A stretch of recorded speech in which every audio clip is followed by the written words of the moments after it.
So, what were your inspirations? Well, I'd say I've probably got two. Actually, just a few months ago, I was over in France on the Western Front, and that had been a lifelong dream because we've got a strong family history when it comes to the Anzac tradition. My grandfather was a survivor of the Second World War, and great-grandfather was a survivor of the First World War. But his brother, unfortunately, wasn't, and is still buried in France, which is one of the reasons why we went over. And it was a very moving experience to see the grave. I'd say that my first big inspiration is the very strong family connection. I'm very passionate about the topic. But the other thing, I guess, the inspiration for writing a musical is more so to do with a person. A lovely friend I had at school, a school friend called Miriam. She was a very close friend of mine who did music with me. We shared a lot of common interests, including our love for music. We both not only loved to play piano and sing, but loved to write music. And so we'd often talked about writing a musical together. Unfortunately, tragically, about 13 years ago, she died very suddenly at a very young age of 16. And so we never got the chance to do that.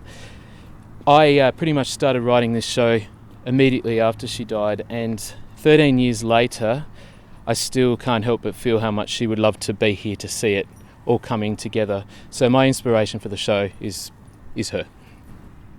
So, what's it all about?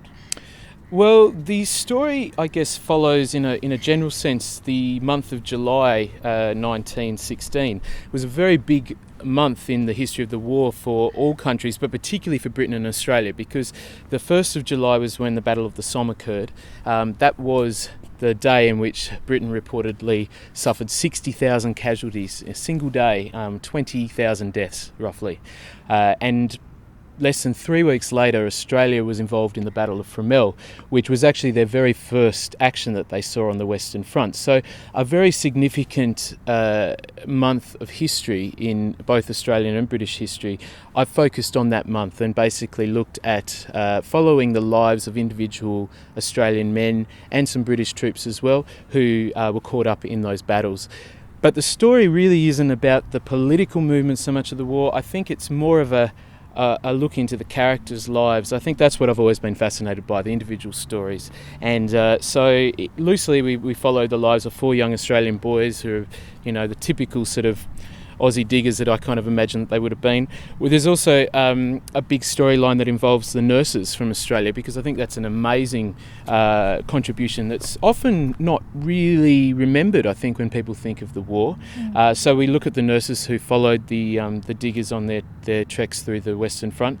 And there's a very special love story in part of that as well. And that involves my main character, the captain, and his wife, Miriam.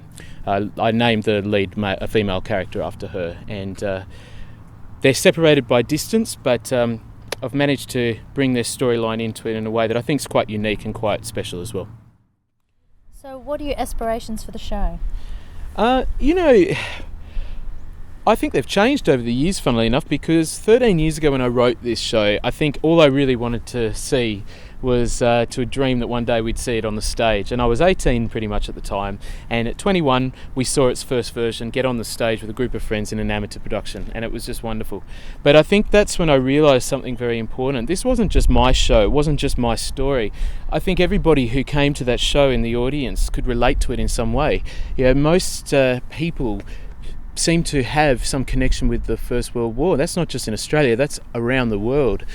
And I don't know of any other war musicals that really cover this era. So my aspirations for this, I think people will relate to this story everywhere. I think we should push it far and wide. Why not throw a great Australian musical out there to be seen by the rest of the world, and tell our story in the same time. So why now? Every Anzac Day we stand together in arms and we recite the words, "They shall not grow old as we that are left grow old. We will remember them lest we forget." It's hard to believe it's 2012, so in 2 years' time we'll be commemorating a 100-year anniversary of the First World War. I don't think there's any better time to tell this story. Australia lost its last World War I digger in 2009 at aged 110, so there's no survivors now from that time. I think it's really our generation that have the responsibility to keep the spirit of the Anzac legend and the entire sort of world's contribution to the World War alive, because we don't have anybody left who lived through it now. So there's no doubt in my mind that there's no better time to put this on the stage and tell the story and commemorate the people involved from all nations than in 2014, 100 years of the First World War.